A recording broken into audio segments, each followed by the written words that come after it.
Hello everybody, I hope all of you are doing good. I am Deepika from Learno Hub, एक ऐसा free learning platform जहां पर आप पढ़ सकते हो physics, chemistry, maths, biology and SST absolutely for free only at learnohub.com।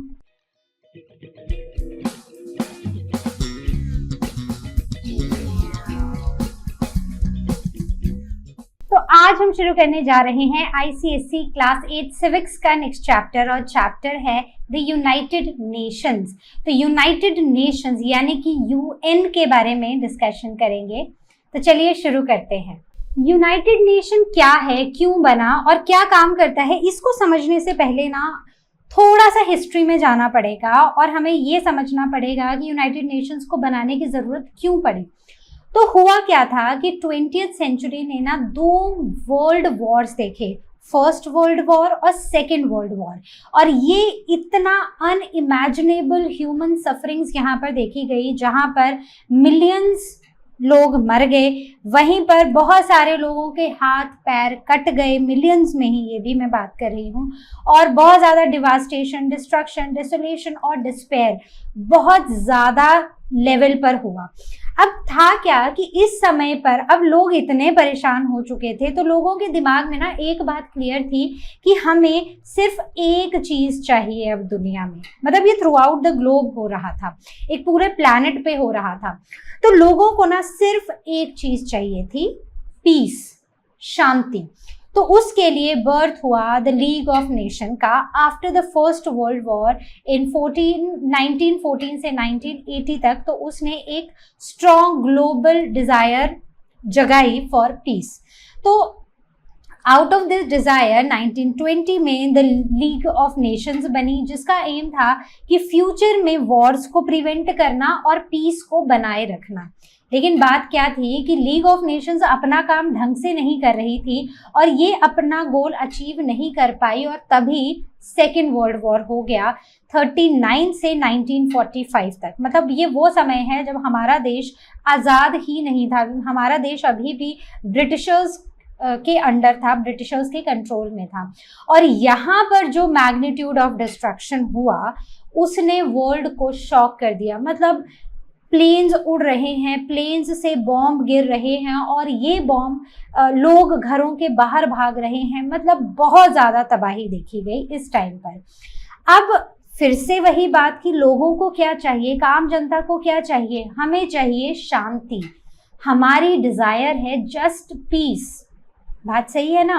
तो लोगों ने ना अब फिर से कि हम वॉर से बचे रहें और उसके कॉन्सिक्वेंसेस से बचे रहें, strong earning for enduring the peace. और इसी बीच में ये जो बॉम्बिंग और डिस्ट्रक्शन हो रहा था, तो इसी बीच में यूनाइटेड नेशन ऑर्गेनाइजेशन ने एक शेप लिया। तो यहाँ पर शुरू हुआ द यूनाइटेड नेशन। अब हम आ रहे हैं एटलांटिक चार्टर की तरफ। तो एटलांटिक चार्टर का मतलब क्या है, सबसे पहले वो समझते हैं। जब वर्ल्ड वॉर 2 चल रही थी तो अराउंड 1942-41 के टाइम पर दो मेन लोग मिले, दो मेन लीडर्स मिले एक वॉरशिप के ऊपर in the middle of the Atlantic ocean, जिसका नाम दिया गया एटलांटिक चार्टर। एक थे ब्रिटेन के प्राइम मिनिस्टर जिनका नाम था विंस्टन चर्चिल, और दूसरे थे president of United states of America जिनका नाम था फ्रैंकलिन डी रोजवेल्ट। ये मिले बैटलशिप पे off Newfoundland in the Atlantic Ocean on the date, तो डेट भी याद रख लेना, 14 अगस्त 1941। ये यहाँ पर मिले और इन्होंने एक डॉक्यूमेंट साइन किया और जिसे बुलाया गया एटलांटिक चार्टर, जिसके मेन प्रिंसिपल्स थे कि म्यूचुअल रिस्पेक्ट। तो दो कंट्रीज आपस में म्यूचुअल रिस्पेक्ट में रहेंगी, एक दूसरे की रिस्पेक्ट करेंगी और कोई भी किसी के अगेंस्ट वॉर नहीं करेगा, और साथ ही साथ जो भी हमारे डिस्प्यूट्स हैं उनको पीसफुली रिजॉल्व करेगी। Cooperation among nations and peaceful resolution of the disputes. अब यहाँ पर ना एक और नई सोच आई, and that was the 4 freedoms, जिन्हें बेसिक राइट्स बुलाया गया। तो लोग 4 मेन फ्रीडम के लिए, 4 राइट्स के लिए भी यहाँ पर बात हुई। सो दे अग्रीड दैट जब ये वॉर खत्म हो जाएगी, एक तो वॉर को जल्दी से जल्दी खत्म करना है, और जब ये वॉर खत्म हो जाएगी तो हर एक ह्यूमन बीइंग को उसके बेसिक राइट्स इंजॉय करने दिया जाएगा। कौन कौन से थे वो? 4 freedoms. The freedom of want मतलब रोटी कपड़ा मकान की चाह, बोलने की फ्रीडम, वहीं पर वो किस धर्म को अपनाना चाहते हैं उसकी फ्रीडम, और वो किसी भी डर में ना रहें और वो एकदम शांति में रहें, इस चीज की फ्रीडम लोगों को दी गई। इस चार्टर का, इस अटलांटिक चार्टर का ये इन्फ्लुएंस हुआ, ये इंपॉर्टेंस हुई कि इससे एक तो ह्यूमन राइट्स की फाउंडेशन मिली यहाँ पर इस चार्टर में, और दूसरा ये गाइडिंग प्रिंसिपल बन गया for the formation of United Nations. अब आगे बात करते हैं। Now we will be talking about the San Francisco conference. तो सैन फ्रांसिस्को की कॉन्फ्रेंस क्या थी और यहाँ पर क्या हुआ?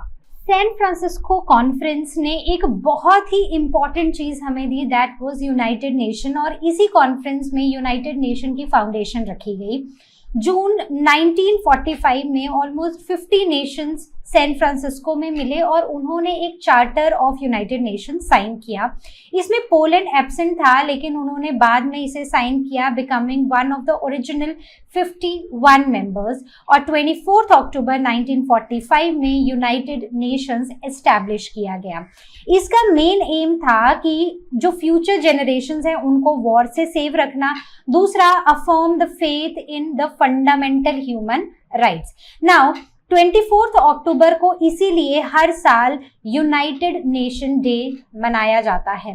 Coming on to the original and the present members, तो ओरिजिनल मेंबर्स में जो ओरिजिनल सिग्नेटरीज हैं वो हैं Britain, France, USA, former USSR and China, और अगर प्रेजेंटली हम देखें तो इसमें 193 कंट्रीज आती हैं।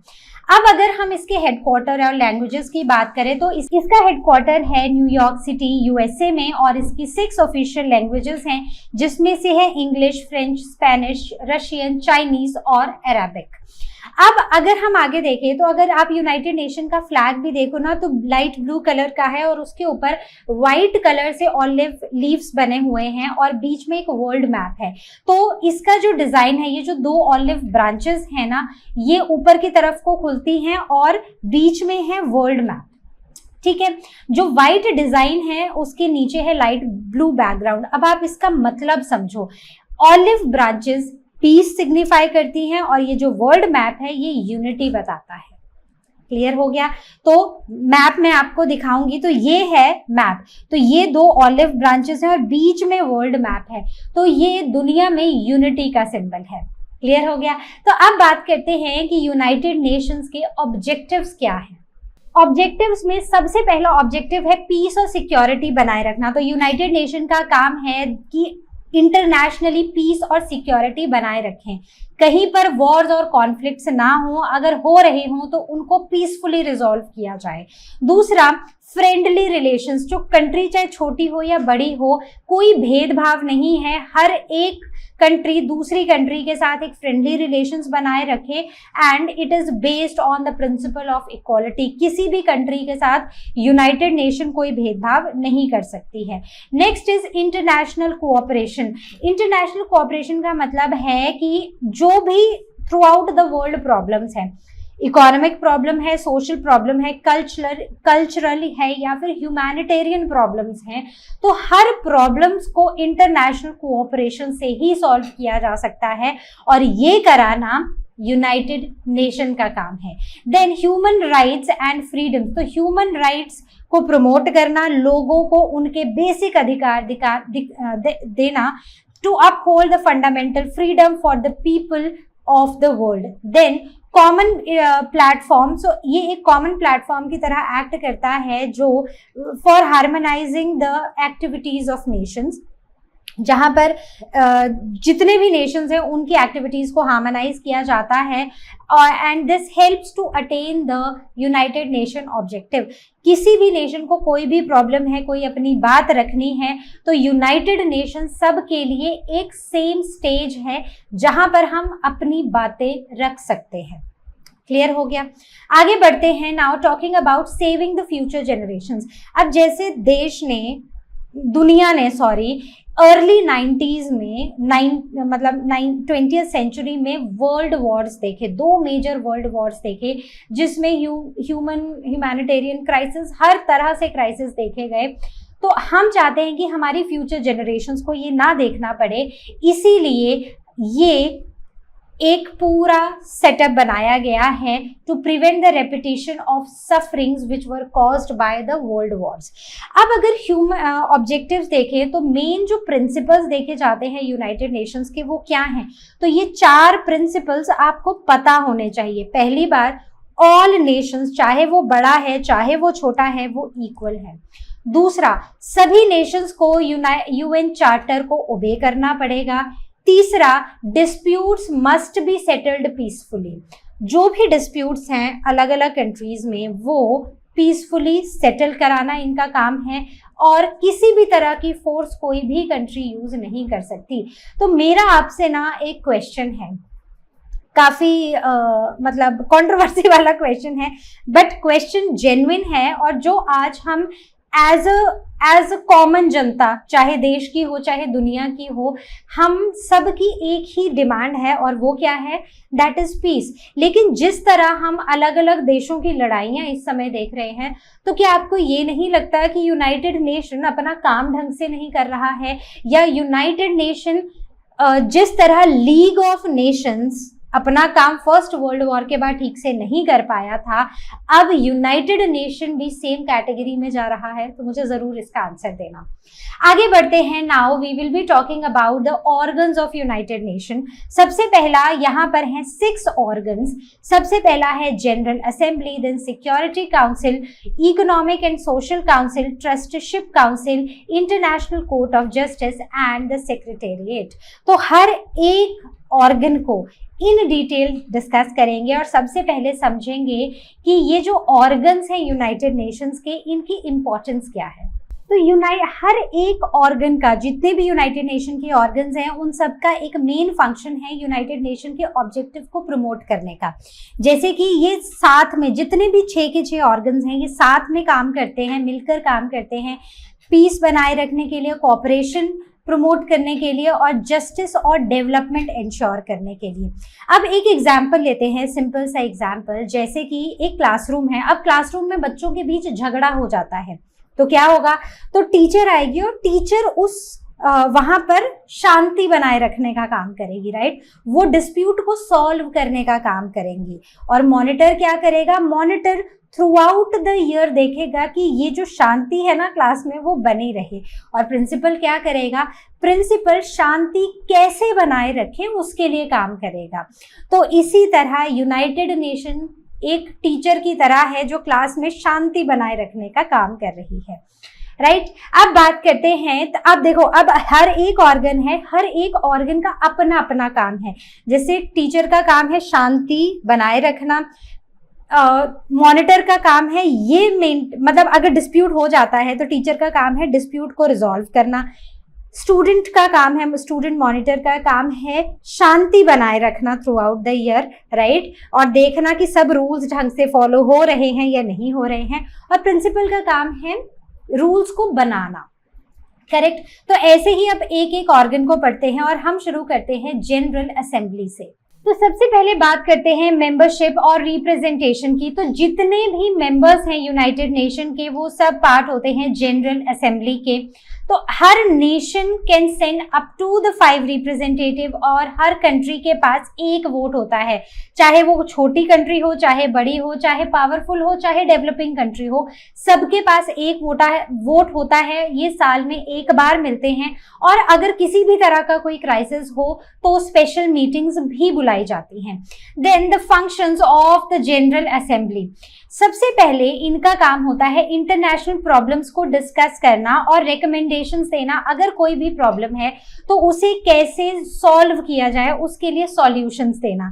दूसरा, recommend peaceful settlements of the dispute. तो किसी भी कंट्री के बीच में कहीं पर भी कोई भी डिस्प्यूट है उसको पीसफुली सेटल करना, ये बताना। Then consider and approve the United Nation का बजट। तो बजट कितना होगा और कहाँ पर कितने कितने पैसे वो खर्च होंगे ये भी डिसाइड करना जनरल असेंबली का काम होता है। अब अगर हम इलेक्शंस की बात करें तो जो नॉन परमानेंट मेंबर्स हैं सिक्योरिटी काउंसिल के, ये उनको इलेक्ट करती है। सिक्योरिटी काउंसिल इसका नेक्स्ट ऑर्गन है जो हम पढ़ेंगे। देन ये मेंबर्स ऑफ सोशल इकोनॉमिक और ट्रस्टीशिप काउंसिल के मेंबर्स को भी ये सिलेक्ट करती है और इनका काम है to supervise the work of other United Nation organisations. तो जो बाकी यूनाइटेड नेशन ऑर्गेनाइजेशंस हैं, जो भी ऑर्गन्स हैं बेसिकली, इसके सिवा जो ऑर्गन्स हैं 5, उनके काम को सुपरवाइज करना भी इनका काम है। Recommend collective measures during the crisis, it includes the use of armed forces. तो जब क्राइसिस होते हैं ना तो एक कलेक्टिव मेजर्स रिकमेंड करना और इवन आर्म्ड फोर्सेस का भी यूज करना just to maintain the piece.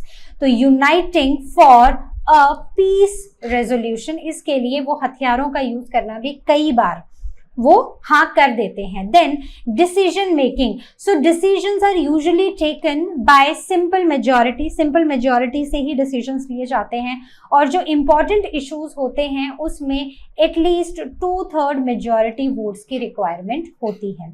Now coming on to the Security Council. अब अगर हम सिक्योरिटी काउंसिल को देखें ना तो सिक्योरिटी काउंसिल में टोटल 15 मेंबर्स होते हैं, जिसमें से 5 परमानेंट मेंबर्स हैं, USA, UK, France, Republic of China and USA यानी कि रशिया, सॉरी। और इसमें 10 नॉन परमानेंट मेंबर्स हैं जिनको जनरल असेंबली 2 साल के लिए सिलेक्ट करती है। ठीक है, क्लियर हो गया। अब अगर हम इनके रोल्स और रिस्पॉन्सिबिलिटीज की बात करें तो आप ये समझ सकते हो कि ये यूनाइटेड नेशन का नाम पुलिस डिपार्टमेंट है। ठीक है, तो जो काम पुलिस करती है वो ये करेंगे। सबसे इंपॉर्टेंट और सबसे मेन ऑर्गन है ये यूनाइटेड नेशन का, जहां पर जिसे एनफोर्समेंट विंग भी कहा जाता है। इनकी प्राइमरी रिस्पॉन्सिबिलिटी है to maintain peace and security जहां पर भी नेसेसरी हो। ठीक है, अब डिसीजन मेकिंग में ये इनको किसी भी चीज के लिए, किसी भी डिसीजन के लिए 9 वोट्स चाहिए होते हैं, इंक्लूडिंग ऑल 5 परमानेंट मेंबर्स। और अगर ऐसा होता है कि कोई भी एक परमानेंट मेंबर है उसने नो बोल दिया तो ये जो रेजोल्यूशन है, ये जो वो डिसीजन बन रहा है वो कैंसिल हो जाएगा। So any negative vote by a permanent member lead to the cancellation of the resolution और इसे बुलाया जाता है द राइट टू वीटो। देखो, इसको ना एक सिंपल सी एग्जांपल के साथ समझ सकते हैं। मान लो आपकी क्लास में 15 बच्चे हैं, ठीक है। 15 बच्चे में से एक जो है वो मॉनिटर है, ओके। आप सब 15 बच्चे मिलकर ये डिसाइड कर रहे हो कि पिकनिक पर कहाँ जाना है और मेजॉरिटी में क्या है कि 9 वोट्स ऐसे हैं कि 9 वोट्स आने चाहिए एक जगह के लिए तो ही जा पाओगे। लेकिन अगर उसमें उस मॉनिटर ने मना कर दिया कि इस जगह पर पिकनिक पे नहीं जाएंगे तो वो जगह कैंसिल हो जाएगी लिस्ट से। तो एग्जैक्टली ऐसा ही कुछ होता है राइट टू वीटो में। इफेक्ट क्या होता है कि अगर सिंगल मेंबर वो इस रेजोल्यूशन के हक में ना हो तो पूरा का पूरा एक्शन ब्लॉक हो जाता है। Now, the functions of the Security Council, their function is to investigate the international disputes and suggest the peaceful solutions, call on the member states to impose economic sanctions on the aggressors. अब मान लो वो शांति बनाए रखने की कोशिश कर रहे हैं लेकिन अगला कुछ सुन ही नहीं रहा है तो वो उसके अगेंस्ट इकोनॉमिक रिस्ट्रिक्शंस लगा सकते हैं, जैसे कि ट्रेड को रोक देना या किसी और तरह की रिस्ट्रिक्शंस लगा देना। Take military actions against aggressors अगर नेसेसरी हो तो। Now it the limits of powers, तो अगर veto, if veto prevents action the general assembly में take over to handle the crisis, right. तो अगर वीटो नहीं कर पा रहा है तो अब कौन अब उस चीज को अपने हाथ में ले लेगा जनरल असेंबली। अब बात करते हैं इकोनॉमिक एंड सोशल काउंसिल का, जिसे SOC भी बुलाते हैं, ठीक है। तो ये है SOC काउंसिल। करेक्ट। इसमें टोटल 54 मेंबर्स होते हैं जिन्हें जनरल असेंबली इलेक्ट करती है और इनका टर्म 3 इयर्स का होता है और इनका मेन ऑब्जेक्टिव है दुनिया को वॉन्ट्स से दूर रखना, बेसिकली लोगों की बेसिक नीड्स को फुलफिल करना। तो मेन फंक्शंस है, एक तो इनका मेन फंक्शन है इकोनॉमिक प्रोग्रेस कराना और सोशल प्रोग्रेस कराना लोगों की। तो थ्रू आउट द वर्ल्ड लोग आगे बढ़ने चाहिए इकोनॉमिकली और socially and create the spirit of respect for human being. तो हर एक ह्यूमन राइट्स के लिए, तो हर एक ह्यूमन बीइंग के लिए दूसरे के मन में एक रिस्पेक्ट होनी चाहिए। और ये कुछ और प्रॉब्लम्स भी सॉल्व करती हैं related to health, literacy, drugs, employment and the status of the women in the society. इसके अंडर कुछ स्पेशल एजेंसीज हैं जो काम करती हैं। जो सबसे पहले वर्ल्ड हेल्थ ऑर्गेनाइजेशन जो हेल्थ डिपार्टमेंट होता है, then UNESCO, United Nation Educational, Scientific and Cultural Organization, UNICEF जो चिल्ड्रन के का फंड देखती हैं, then ILO International Labour Organization and FAO that is Food and Agricultural organisation. तो आप ऐसा समझ सकते हो कि अगर सिक्योरिटी काउंसिल यूनाइटेड नेशन का पुलिस डिपार्टमेंट है तो economic and Social council United Nation का एक सोशल वर्कर है जो लोगों की जिंदगी बेहतर और अच्छी बनाने का काम करता है। अब बात करते हैं ट्रस्टीशिप काउंसिल के बारे में। तो ट्रस्टीशिप काउंसिल जो है ना, बेसिकली इसका एक हिस्टोरिकल इंपॉर्टेंस है। तो पहले क्या था, कुछ जो रीजन्स थे ना वो कॉलोनियल राज में थे, मतलब कुछ कॉलोनीज के ऊपर कोई और राज करता था। तो ये काउंसिल इसलिए बनाया गया था ताकि उन कॉलोनीज को इंडिपेंडेंस दिलाई जाए और वो फिर सेल्फ गवर्न कर सके, सेल्फ रूल कर सके।